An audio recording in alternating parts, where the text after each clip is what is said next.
Welcome to the Quality of Mind Transforming Business podcast, where we explore the game-changing understanding that can unlock new levels of performance and well-being in the workplace.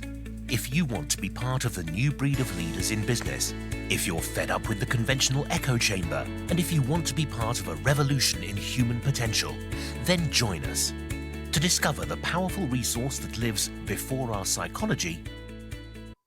Hello and welcome to the Quality of Mind Transforming Business podcast series. Now, this episode is a little different in that we've listed it from another podcast series called What The Future, where they look at all the different things that are evolving in the space of HR and leadership and personal and professional development. And it's an episode where I was asked to come on and have a chat with two business leaders who are also sort of coaches to help them understand more about quality of mind. So it's quite interactive as a conversation. It's almost like a bit of a coaching session, but it'd be really great and interesting for you if you want to know practically how does quality of mind differentiate itself from other things, and how do you answer some of those more tricky questions about what quality of mind is. So please, as always, stay curious, enjoy, and if you've got any questions or comments, just let us know. Have fun being curious. Welcome to What The Future, a podcast produced by Future Leaders Mentoring. Today we're trying something new with a coaching session on quality of mind with expert Piers and coaches Helen, Gillett and Andy Caulton. Morning, everybody. Good morning. Evening, afternoon. Helen, Andy, how are you feeling as sort of guinea pigs in this new sort of test of our podcast? Intrigued and up for it. Yeah, as the same. I think having spoke with Piers a couple of times previously and done a bit of reading and listening before, definitely intrigued. I wouldn't say skeptical, because I know, like you say, Ian, you've been on some of these courses, but yeah, I want to know more. So yeah, really looking forward to this. How are you feeling, Piers? Brilliant, up for it. I love things like this, so just let it unfold and see where we go. So really appreciate the opportunity, so really up for it. Thank you, everyone. No worries. So Piers, you and I met a number of years ago when I was first introduced to quality of mind. And this is my hope today, is that we share enough as a group and you share enough as an expert within the podcast so that people listening will get some insight from it and will want to learn more, because this is the thing, I suppose, isn't it, is we're trying to give a bit of insight, as we did with your leadership podcast most recently. And I think that's kind of how we got to where we got to today, people wanting to learn more about it. So I'm hoping that we can learn more. So could you start maybe with a short summary of what this world of quality of mind is and get us all on the same page, if you wouldn't mind? Yeah, absolutely. So thank you, Ian. So yeah, I should do my best to give a gist. It's not a very gistable subject, but I'll give it a go. So I've been in the personal professional development coaching training space for 22 years now, and about sort of 12 to 15 years ago came across something really quite different that turned on its head how I saw not only the best way to coach and train and help people, but how I saw the world and reality. And to cut the long story short, what I've been exploring and developing with quality of mind, and quality of mind is just a conceptual name and wrapper and codification of something quite foundational, is that a lot of what we've been doing to help ourselves in the world has been in the world of psychology, trying to have better behaviors or better habits or better mindsets and better thoughts, more positive, and break through our limiting beliefs and set better goals. That was what I did in the first 10 years of my career around NLP, positive psychology, all that kind of thing. Then what I came to see is actually we've got it the wrong way around. We're sort of, there's a very innocent, invisible misunderstanding of how the mind works and what we are as people, what we are as human beings, that has led us into doing all this, what I would call psychological efforting in trying to have better lives, better work, better relationships, better everything.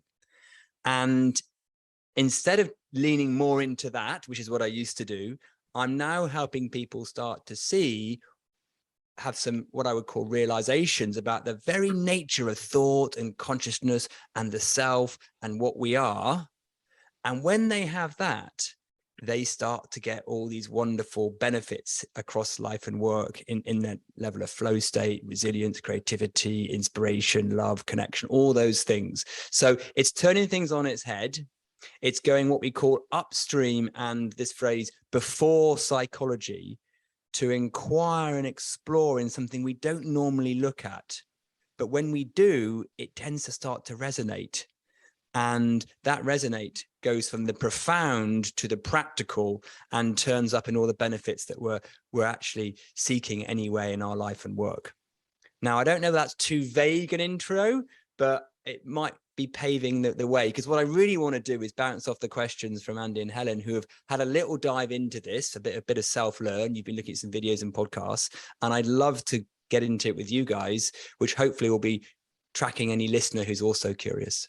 Yeah, no, that's a good intro. So obviously, Andy and Helen, you're experienced leaders across many industries, and no doubt you've been through lots of leadership development courses yourselves.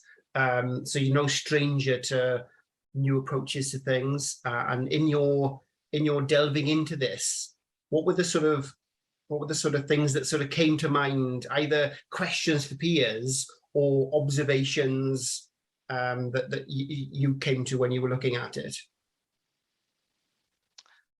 So if I start first, so I understood and I understand the benefits that Piers has talked about, and from the material about how it can give you that.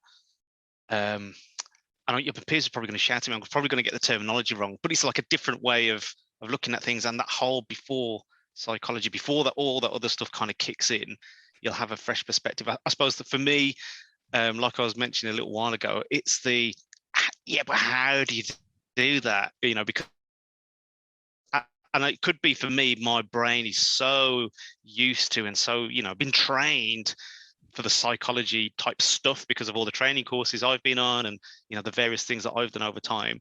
I think I've found it really difficult to try and get out of that that cycle and into because I want to do it. I want to experience it, and it sounds like all the benefits that you talk about, Piers. I need. I want in my life. Yeah, so it's almost like, how do you get there? And I know we can't do it in a 45-minute podcast, but perhaps just outline, how do you get there then? What are the steps to getting from where I am now to someone who's there? Yeah, thank you, Andy. No, that's a very, very common question. So I will, in a moment, I'll do my best to give you a little answer to that. Is it worth asking Helen what question she's had, and I might merge them all together in my answers. So yeah, I mean, I think it's probably really connected. And we were talking about this the other day, Piers. I get it, but I also don't get it. And to Andy's point, I think we've been very conditioned to think about, we can always develop ourselves, we can always tools and techniques, all that stuff that you talked about being there in the traditional way of thinking about kind of personal, professional development, personal improvement. And to be honest, one of the things I'm intrigued about is how you sell this, because it's a very hard sell to the corporate world to say, hey, believe me, it works, but I can't really explain how. You're going to have to try it. And I'm fascinated by that. I'm fascinated by how you overcome the likely mainstream majority skeptical view that says bit fluffy, bit difficult to pin down. And because it's, we all know, because we've been doing this a long time, it's hard enough to get people to the stage where they think it's worth having coaching. So coaching is always seen as a nice to have, where actually we know it's transformational. It unlocks things in people that makes enormous differences to their professional and personal lives. It's a no-brainer, but it's not a no-brainer to an awful lot of businesses, a lot of leaders, a lot of spreadsheet people. So how on earth you take something that is less tangible than that and go, no, but really, you should pay me to do this? I'm intrigued by that too. Well, I'll start with that one at the end, because basically, it wouldn't surprise you to hear that, most of my work comes from recommendation. And what people will say is, I've been told to talk to you. They can't explain it, but it's just amazing, right? And I get people coming on courses and they'll say that. So really, the reason this isn't mainstream yet is because of everything you said. So the way I sell and market it is by people doing the work for me, and also podcasts like this where people can get a little bit of intrigue, because you're right, there is a lot of conditioning in the way, which is kind of leaning into Andy's question, is I need to know how, right? There's a lot of skeptical conditioning in the way. However, what we've got going for us is underneath that, and usually not very far underneath it, there's a part of us that resonates with something when they hear it. And that intrigue that you mentioned, Helen, is like, I'm intrigued, right? And usually people are intrigued at two levels. There's intrigued at a kind of, there's something in this that I resonate with, but I can't really explain. And then there's a sort of intellectual go, well, how does it work and what's going on? And I much prefer talking to the former than the latter, but I have to deal with the latter as well. So the short answer to how you sell it and market it, at the moment, it's purely through recommendation, but getting people to explore is how it's going to spread. And there is I would say, as I've been doing this for the last 10 years, there's more openness now than it ever has been, and that's just going to continue.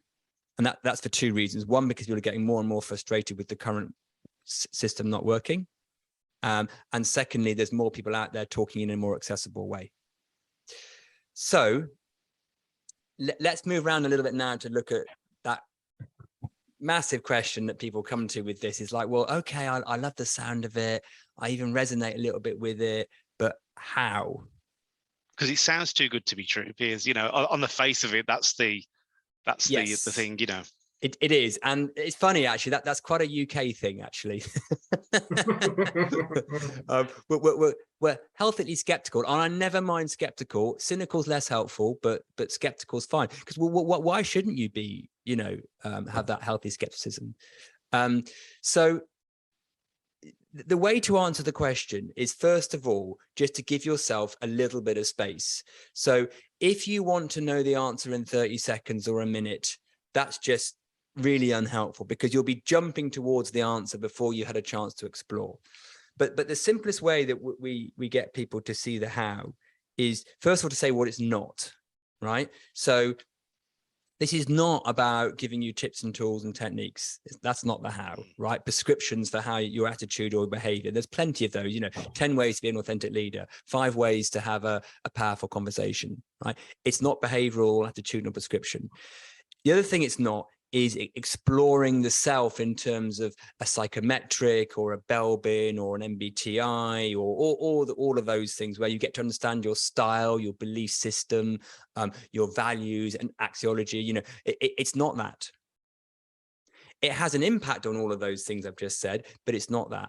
So you might be going, well, if it's not prescriptions and tools and techniques, and it's not helping you understand the self, what is it?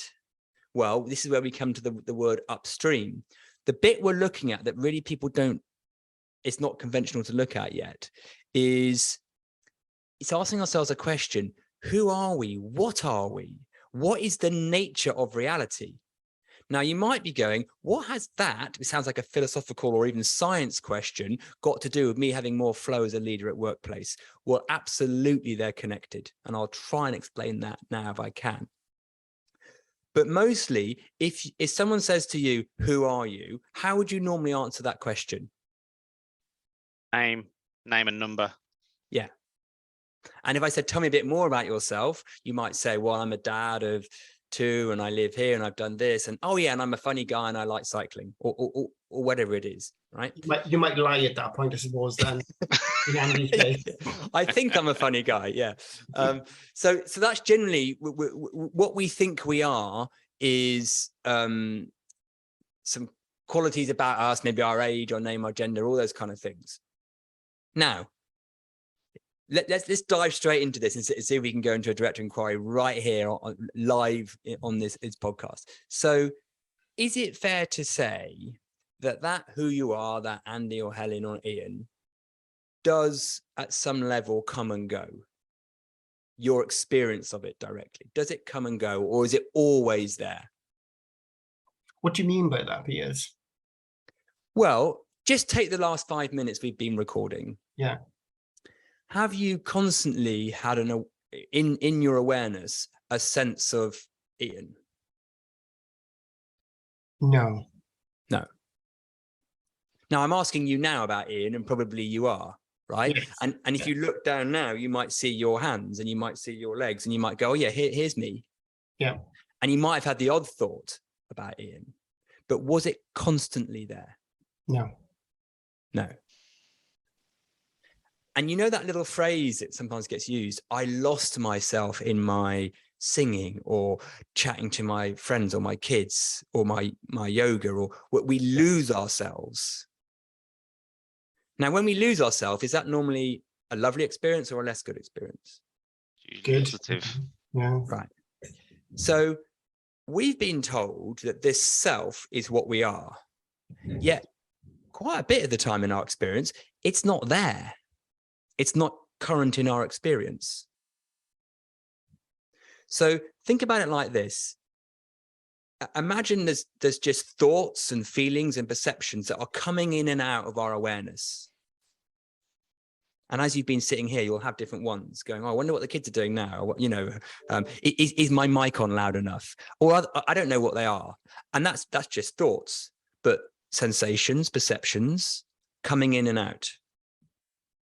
Even a sense of your body and you coming in and out. Have any of them been permanent?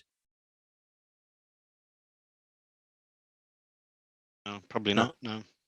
So if you look at it from direct experience, and what we mean by direct experience is without your conceptual, intellectual mind telling you how you think reality works, i.e. your belief system. If you look at it from purely direct experience, imagine you're talking to an alien, what we can say is, yes, these things we call thoughts, sensations, perceptions come in and out of our awareness.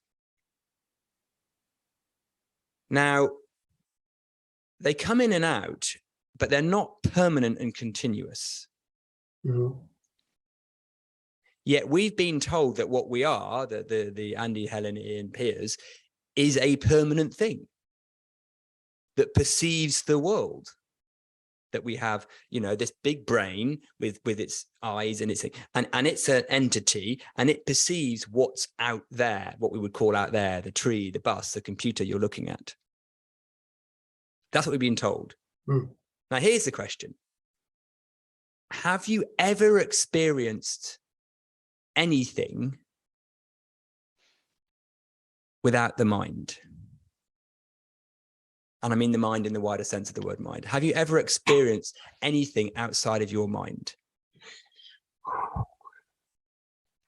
Well, that's just blown my mind, if that's Yeah. the question. I mean, my gut reaction is no, but maybe I don't understand the question. Well, no, I would go with the gut, because think about it. And you can widen the question to has anyone, but imagine an alien's asking you this, doesn't know anything about what we've been taught. Have you experienced anything outside of the mind? See, I would say no, because without your mind, and by mind, I guess I'm kind of talking brain. Well, and that's a confusion we make. Right. I can separate those two, but just call it awareness for the moment, right? Have we experienced anything outside of awareness? Well, no. No, otherwise you're not aware by definition. Right, by definition. Yeah. What does science say? Materialism and physicalism says there's an external world of matter out there, and consciousness, the ability to be aware, comes from that, comes from materialism, right? It comes from matter. So the brain is made of atoms and molecules, and the brain creates consciousness, and then we're experiencing the world. But actually, that flies right in the face of direct experience. Direct experience goes, well, I've got thoughts and sensations and perceptions I'm aware of, but I've never directly experienced this thing we call the outside world.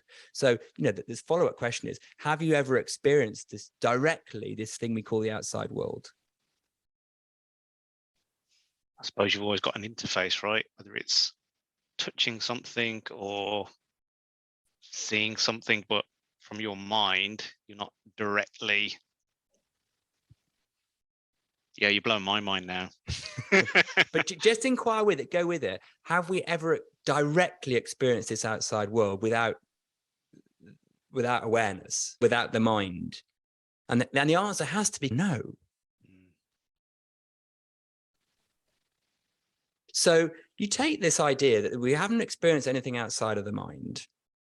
And why is that a useful question? Well, it allows us to then kind of go, so I've been brought up to think there's duality, that there's a world out there, right, of trees and buses and people. And then there's me that perceives that world. And then there's a me that has lots of thoughts. So the me that has thoughts about whether I like football or rugby or what am I going to have for lunch, right? So we've been brought up to think there's an external world that's separate, and there's an internal world of my thoughts about that world. And it's all coming from this me. But then we've just decided that actually, well, we've never really just directly experienced that outside world. And also this me thing comes and goes, and I can be aware of me. I can be aware of Piers. So what's the difference? Here's a question for you. What's the difference between a thought about whether you like broccoli or tomatoes on your sandwich and the thought about there being a Piers? At a direct experience level, are they any different? No. Now, we don't take the thought about broccoli or tomatoes on a sandwich that seriously. Most people don't, I don't think. But we take this thought about there being a Piers really seriously. And not only do we take it seriously, we think that's what I am. Right. So, okay, follow the logic here. This is ruthlessly logical at the moment. So, if we're saying, well, actually, we're not quite sure whether there's an external world or not, because we never directly experienced it, and this thing I think is perceiving and you know, the outside world, well, that comes and goes, and it's like a thought. The me's a thought. What are we? Now, I don't want to go dystopian on this, because you go, what do you mean I don't exist? I'm just a thought like broccoli is. Well, because there's something else that we are before, if you like, or pre thoughts, sensations. There's something pre-thought, sensations, perceptions. Now, this, whatever this is a really difficult thing to explain and describe because it needs thought and concept to describe it. But we can get a sense of it. We can get a sense of it. We can get a sense that in little moments, there's a space between thoughts. There's something that is pre-perception, sensation, feeling, thought. You could call it an essence. And there's other podcasts I've done where we take people back into that, right? Little like thought experiments that take you back into that. And it might sound, woo, it sounds a bit woo-woo, but it's the most ordinary thing. It's the most natural thing because it's what we all are. But what we've done, particularly in our adult state, is we've got so self-identified with the content of our reality, of our thoughts, sensations, perceptions, that we've completely missed there's something pre. And we've merged, I'll use some technical terms here, we've merged the content of our awareness with the capacity for awareness. So take it as a metaphor of a room. We often walk into a room and go, well, that's a nice picture. Oh, I like your chair. And I like the, you know, I like the color of the carpet. That's the content of the room. Mm. We rarely go in and go, oh, I like the space in between the objects in here, right? And it's the same with what we've done with our experience, because what we perceive and think and feel is very tangible. That's what we focus on. We miss that there's something there that the thoughts, perceptions, and sensations come into. And we've merged the two. And all we have to do, it's really very, very simple once we get a little bit of a sign of it, is unhook the capacity for awareness, or sometimes it's known as the knowing of awareness, and the content. Because then you start to see a little bit like a screen on the TV. So if you're watching you're watching a TV screen, you see all the flashing images and the sounds coming off the screen. That's all the content, right? But this is screen. Now, when the screen is playing, you can't really distinguish between the screen itself and the content. Now, what we tend to have been brought up to believe is that what we are is the thing looking at the screen, right? But actually, we are just as much part of the movie. The me, the Piers, is a character in the movie, right? So what we have to do is go, hang on, there's something that we are before the me, before the self. Now, tiny babies are the best illustration of this, because it takes them a few months, almost a year or so, to get this idea of a self. And actually, for the first few months, they just stare at their hands going, check me out. What is this? They don't even know they've got a body. Right? And then this idea of a self kicks in, that you tell them, by the way, you're called whatever. Oh. And they do that thing in the mirror. They can't tell whether the spots on the mirror are on their nose. They look at photos of themselves and go, who is that? Is that? And then they'll use their third person name. So this self is not part of the default of the system. It gets conditioned in. And then what we do is we then use the self to seek all the wonderful things that we want in the world: the stability, security, the love, the appreciation, the validation. That's where we look. We look to the self to seek that. And that's where we fall over. Now, let me just pause for a moment and just see where I lost you on all of that. Tell me what you're hearing and noticing so far. I think that explanation about the self before the thing about babies makes total sense to me. So that works. Yeah. So that's what I think. So Helen, what I'm going to ask you to do then is, as well as intellectually you going, I like that, experientially now rather than conceptually, intellectually, have you had a sense of this pre-self, this area of the capacity for awareness unhooked from the self? Do you know what we're talking about there? Does that have a little resonance with you at an experiential level? I mean, I think, well, I don't know. The only thing I can think is when you sometimes feel like you're observing yourself.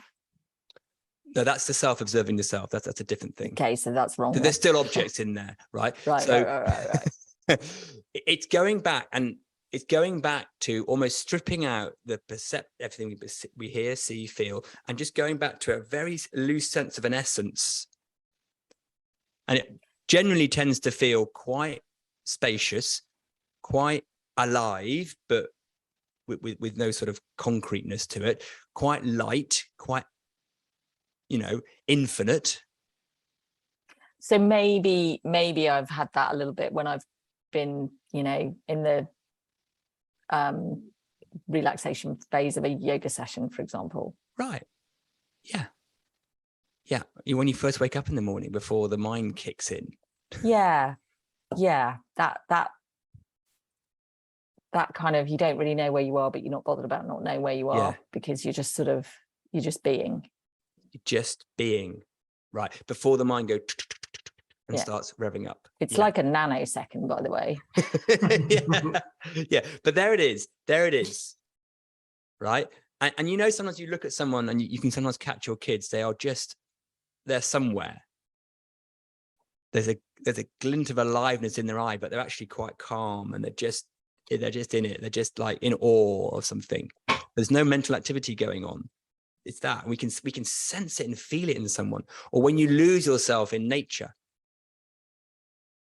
or a sunset, or with a partner, there's no mental activity. It's just that essence.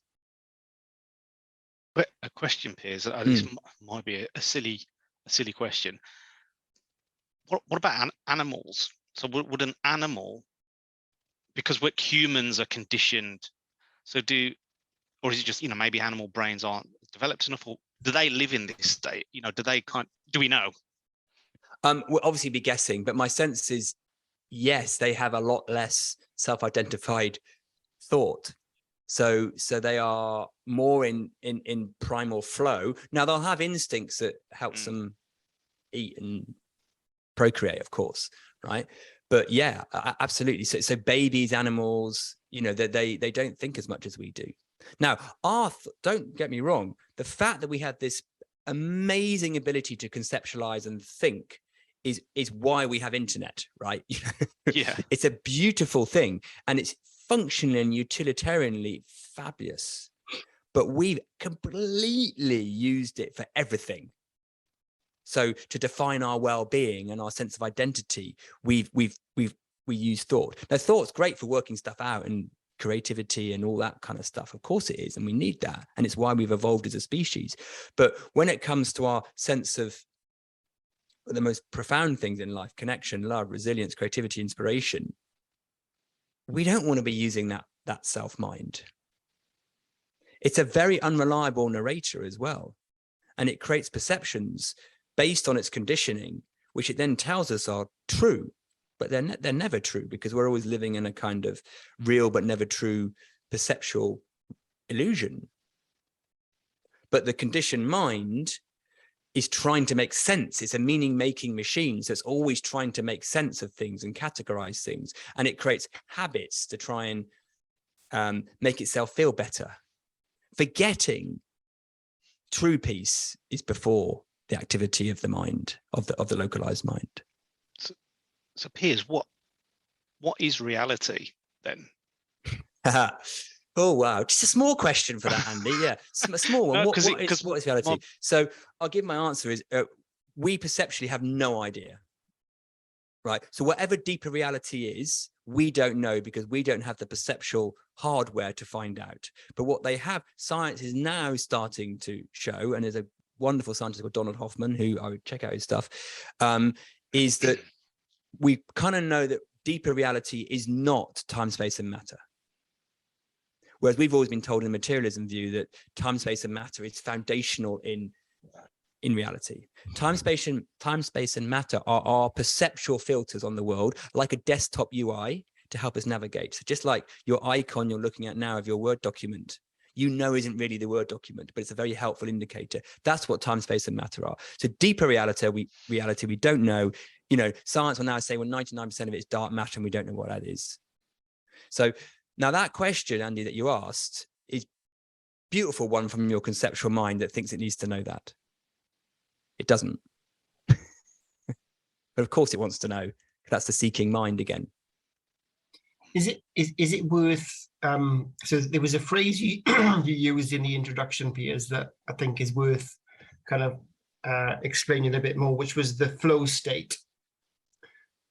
Is it worth explaining that for those that don't understand flow state, and some of those examples, which I think probably leads on to what you've been explaining? Yes, let's get a bit more practical and good pullback. So I'll put another little phrase in this called the aperture. So if you like, at any moment in time, we're always in an aperture, as a metaphor, between the self-mind, the conditioned mind, and this wonderful infinite potential that we all are, right? Which has innately in it just creativity and nature and intelligence and love and all those things that we, when we're really, really in an open aperture, we experience. Now, that aperture is sort of contracting and expanding. Now, when we're going through our day and we're really, everything feels a little bit hard, we're having to kind of grind psychologically, we've got lots of thinking going on, we're second guessing ourselves, and life feels a little bit more,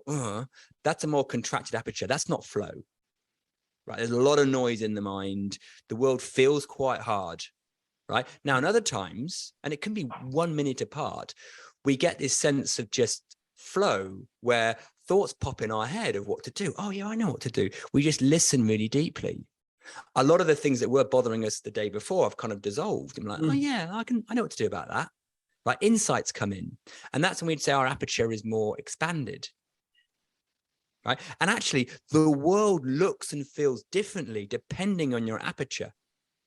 Now, most people, Ian, and this is the lovely thing that when people get to see this, it's amazing. Most people go, yeah, I can relate to the aperture thing, but that's depending on what's going on for me. If I've got a difficult day or kids are being difficult or bank balance has gone the wrong way. When you're stressed, it feels like that aperture is small. And it feels like the environment, the situation, my past, who I am, contracts my aperture.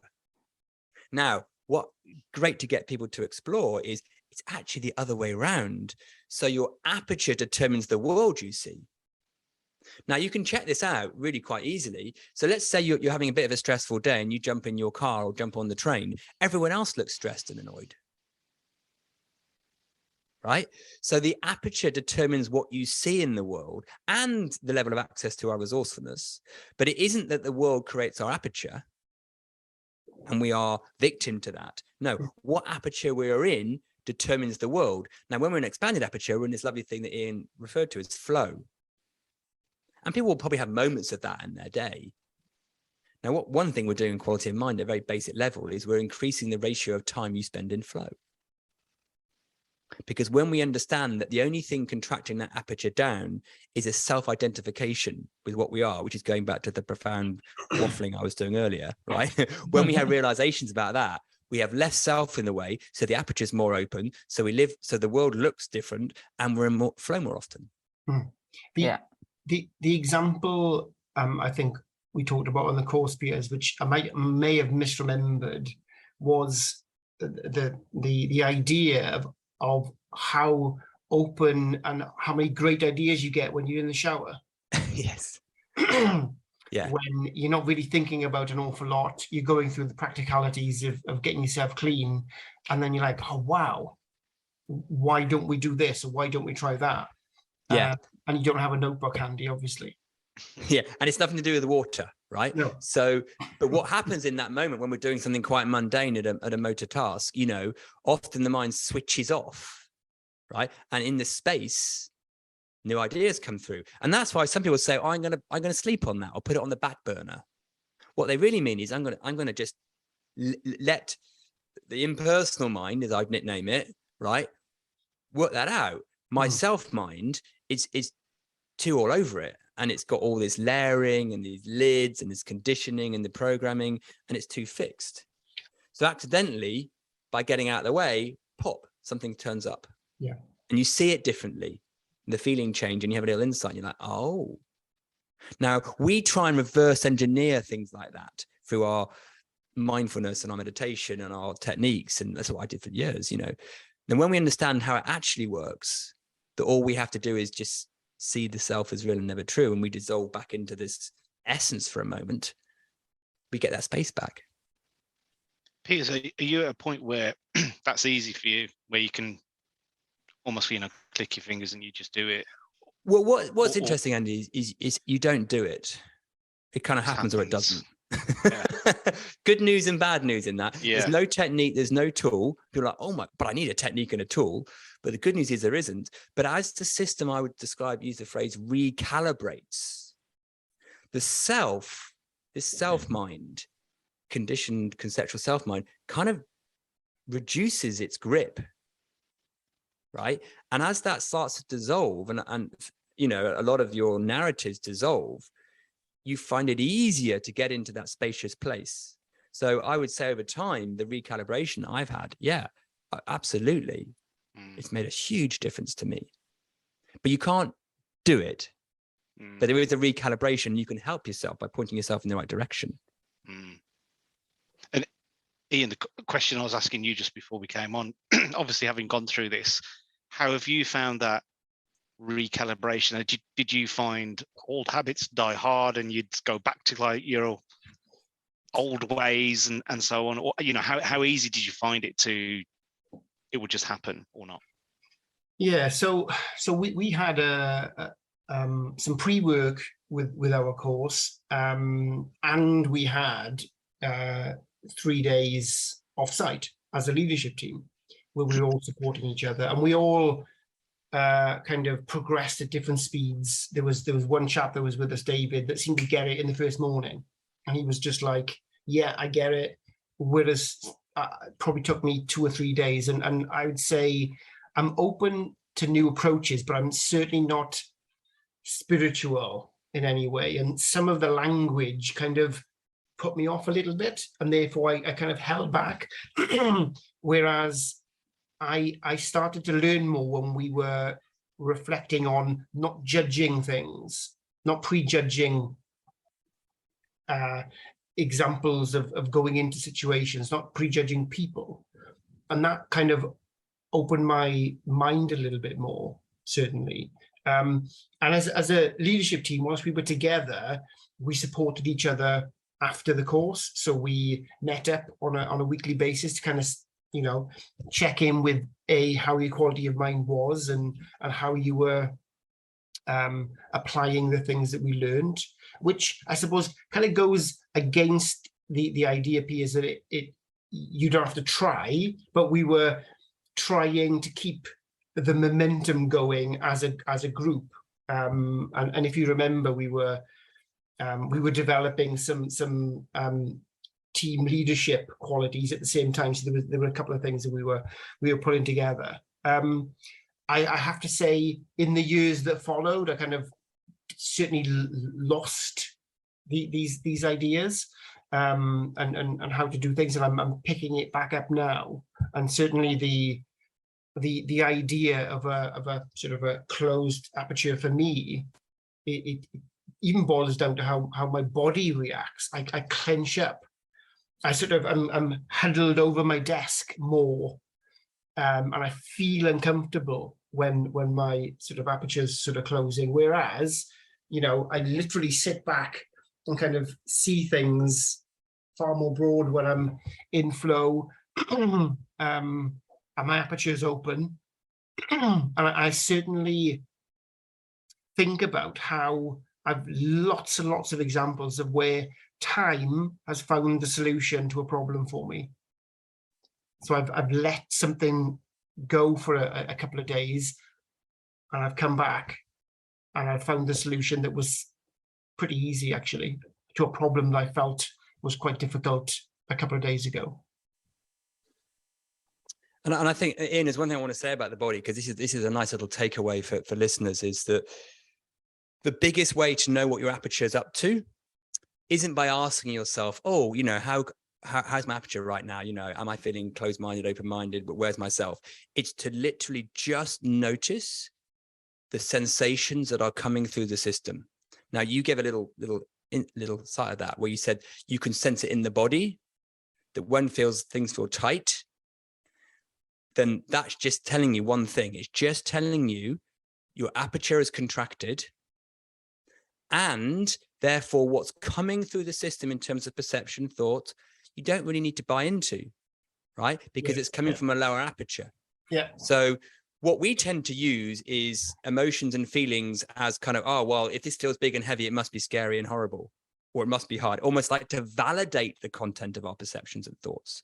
Now, if you can just spot, oh, right, this is coming through a more sensationally, I can tell my aperture is contracted. Therefore, I don't want to lean into this psychologically right now, right? I can back off my thinking because it's coming from my conditioning, it's coming from my programming, it's coming from my narrative. And I can let that pass through the system. I can still feel it, but I'll let it pass through the system. And then that allows the space for fresh. But we've so innocently been conditioned that if I feel bad, it's because the world is bad and I have to fix that. But really, it's like a barometer, but it's a sensational barometer, not a thought-led one, because thoughts will tell you all sorts of things that aren't true. Does that make a little bit of sense? Yeah, I suppose that's where we sort of, and it's funny because I asked the question about how do you sell this, and you said, basically, people say it's brilliant, I can't explain it, you need to go try it. And we're sort of there, aren't we? Because I'm like now thinking, okay, so I'm in this room doing this course. What am I doing? Am I just sitting there waiting for a revelation? And I don't mean to trivialize it, Piers. I'm genuinely like, because we all know we go and sit in those rooms virtually or in reality, and hell, I've been the person running the sessions in those rooms where it's all about the post-it notes and the have you read the book and all that jazz. So I remain intrigued. I remain intrigued by the process that you go through, even though you're not going through a process, and what you're doing, even though you're not doing anything. All of these things. well, we are sort of doing something. We are pointing people to explore, right? And the direct inquiry process is, you could call it a process, but people actually have to do it rather than just think about it. Or hear about it. Yeah. And go, oh yeah, I thought I know what you mean. So you're saying strip back all the perceptions and then there's something there. Yeah, okay. No. Do it. Actually explore it. Right. And I'll give you a tiny taste of it on this episode, but there's an episode where we go through it more. And then if the mind, and this is why we do orientation before our courses, if the mind is sitting there in the room with their arms crossed going, come on then, revelation, hit me, right? That's not the most fertile place to be. Yeah. Right. Because that's the thinking mind getting all, you know, and so part of the job of facilitation is to help people with that, because we know there's a tendency to do that. Yeah, sure. And we can help you with that. Right. It's not a problem, but because it's a fascinating real-time thing to spot. Look what my mind's up to. Oh yeah. And then we can use that because it's real. For any money back guarantees, Piers? So if you We do, don't yeah. have it, Yeah, do you really? I do offer it, yeah. Yeah. No, and it's because if someone doesn't get true value out of it, I'd say, yeah, have your money back. Because I am still mystified as to how this works sometimes, because you can take a room full of people who are really quite skeptical to start with, and as the course unfolds, now if they want it in an hour or two, no, you have to come and do the you know, the 3 days. We can do it one-to-one, we can do it quicker than that, but in a group, it's amazing how the resonance comes through, and very rarely do we get someone who's like, no, not at all. It does happen occasionally, but that's because they're really not up for it, to be honest. I was going to ask, do you find some people just they're just, for whatever reason, the odd one or two, but really in the intake we'll be working that out, right? And we might say, look, I think this person's just so not up for this, and they just have to sabotage it or whatever, or just so uncomfortable doing it. So we you can tell that quite quickly. Most people would love to have the realization they're just in their own way, innocently in their own way. You get the odd person that it's probably something going on with their relationship with the company or the organization, and they're like, I don't want to be sitting here, and that you get the odd one or two. And then you get a lot of people. The only other thing you get is sometimes someone tries so hard to get it. They're so keen because they've heard about it, and they're like a little puppy, and their mind's too busy. Now usually that will settle down, but that's almost, you know, kind of very, very like, there's, I want to get it. And then there's someone who was a bit nonchalant on day one who has a massive insight on day 3. They're like, how did they get it and I didn't? Well, because they didn't care that much. We did a course once where the cameraman was the most enlightened person at the end of it, because he wasn't really trying to listen. Oh, I love that. And it was just soaking in. He was curious, but not, you know, his job was to set up the gear, right? You know, the AV gear. But was just, and at lunch he was talking to me. I was going, "Wow, you've really been learning." He goes, "Yeah, I have, haven't I?" Yeah. So it's a different kind of learning. It's not an intellectual learn. And it's another thing where I think it's fascinating how, because there's one of my jobs, my day job, we have a product where I always say to prospects and clients who've signed up, this is only going to work as well as the context it's going to land in. Okay. So it's not going to, bluntly, it's a wellbeing product. It's not going to fix your toxic hours culture, let's say, or the individual who's behaving poorly, who is undermining people's well-being.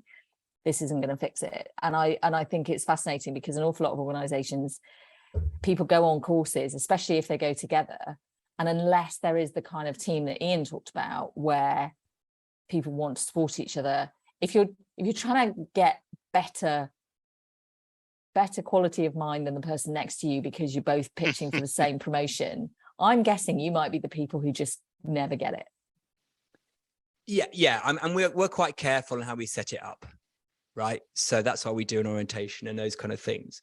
And it's not, you know, it's not a mainstream product. I wouldn't say everyone come. I mean, I would say everyone come and do it, but only if you're in the right place to do it. So, and I think the wonderful thing is that as organizations start to see it more and more, how it becomes the fertile ground for everything. Yes. So we got some companies we work with that they're admittedly smaller ones that put it in their induction. Because they're like, oh, everything comes from this. Yeah. Because if you think about it, it's like a ripple in a pond. The mind is at the center of everything. I mean, tell me what isn't related to the mind. Everything: creativity, resilience, well-being, leadership, teamwork. It's all. So if this can just increase the level of the mind's operation, then why wouldn't you? Quick question, Piers. How do you, so from that kind of having that quality of mind and that almost clarity, as it were, how do you then get to take advantage of that? You've almost got to have your thoughts back in place to do something, you know, to help you with whatever. How do you How does that work? How do you do that? And this is the beautiful thing. How does the profound go to the practical in a way? Yeah. And that's because, and Ian sort of mentioned it a little bit, you have what we would call more insight. You have more fresh thought coming through. So kind of your current view of the world slightly changes, dissolves, and new thoughts come through. So when Ian and his team were working out ways to help their quality of mind, practical things that I think you all decided to sit near each other or something, I can't remember what it was. That's a fresh thought. Why don't we do that? And it comes through with a kind of obviousness, like, oh, why didn't we think of that before? I said, so absolutely the self-mind and thoughts. It's not like, you're banned from thinking ever. Not at all. It's your relationship to your thoughts change and fresh thoughts come through. Because if you think about it, all change, Andy, happens through realization. And by realization, I mean when one set of thinking, one mindset dissolves and a new one emerges. That's how all change happens, through its individual realization. And what this does, this process, the quality of mind, is it increases your propensity for realization. And with realization comes through new ways of seeing the world, new behaviors. It just comes new habits, old habits. And we've had people going spontaneously vegetarian. We've had people with pains disappeared. All this kind of stuff just happens. And this is the magic of it, which I might feel trite and intangible. But there's something about reconnecting back with that space that is our true sacred home, if you like, that space of what we call the I before the self. That does, it's like that beer commercial. It reaches the parts that the beers can't reach. I can't remember if it's Carlsberg or Heineken or wherever it is, other beers available. The other metaphor I use is it's like an invisible drain cleaner. You pour it down and flow gets better. You don't really know what it's doing down there. Like that stuff you pour down, a bit of smoke, and then, oh, my taps work better. My drain's clearing faster. Yes. So it does go to the practical. It does. And I'd probably say as well, for those people that are maybe listening and are still non-spiritual people like myself, I love your classification, Ian. Yeah, you're just as spiritual as everyone, but never mind. Yeah. Yeah. Yeah. Difference between religious and spiritual. Oh, shoot! I'll just be very, very clear. Yeah. Nothing. Yeah, totally different. Yeah, and I don't use the word. That's why I use before psychology, not spiritual. So for me, a lot of this stuff as well. It's kind of like as you go through change and you get new insight, and then you start to move forward, and performance gets better. And you start to feel that you're in a higher performance area with all of these things. That's, for me, when it really starts to take on, because initially you're doing it through faith and you think, okay, well, these guys know what they're talking about. We feel that we're doing good stuff in this room and some great ideas and some great insights personally and as a group. And then when you get to the real world, and you're doing this stuff and things start to change for the better, little by little, that for me is that kind of practical performance tick on that really makes this different, actually. And you're absolutely right. I mean, I'm the least woo-woo person. And if it doesn't produce practically for me, I'm not interested. That doesn't mean it happens that within the first 5 minutes, but it has to deliver at the sharp end. Yeah. Otherwise, it's just a nice hobby. Otherwise, yes. But and you just have to have a look at the testimonial videos, and it's just amazing. And for me, when I went through some things in life, it really was a good test. I thought, I wonder if this is going to stand up to it. Oh yeah, it did. Wow. And that often, sometimes when the rubber really hits the road for people is when they go through something quite significant. And they're like, wow, I had someone the other day who said, I didn't realize my quality of mind where it was until I'd gone through, person has a death in the family and some issues with some siblings, etc.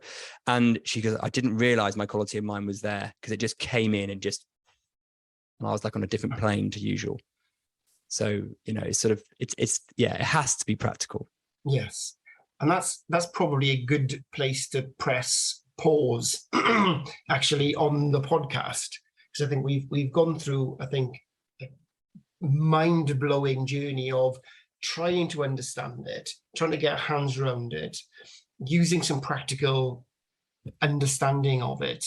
But we've squeezed within an hour what you usually do within 3 days. So I think we'll understand if the listeners aren't fully with us.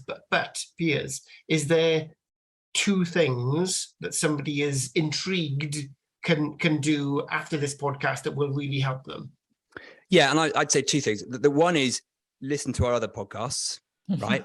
Because there's some great self-learning there. And then at a more practical level for you on a day-to-day basis, just have a play with, you might want to listen to the bit that we did about this, but separating out the self from what's pre. So just go through your day and just get yourself 30 seconds, right? And just notice how, when let's say you're feeling frustrated, right? Just ask yourself the question, on whose behalf am I feeling frustrated?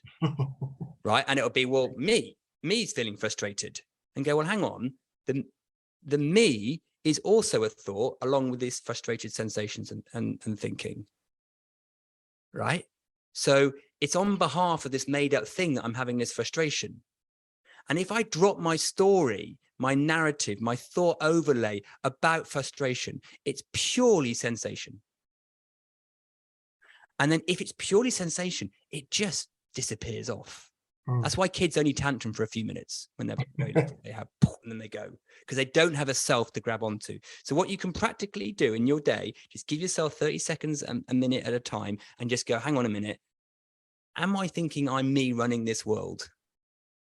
Oh, maybe I'm not. And then just fall back into kind of nature running us and see that the self is just as thought along with the other ones. Now, there's a little podcast that tells you how to do that as well if you want it, but I can put it in the show notes. But that would be my practical thing.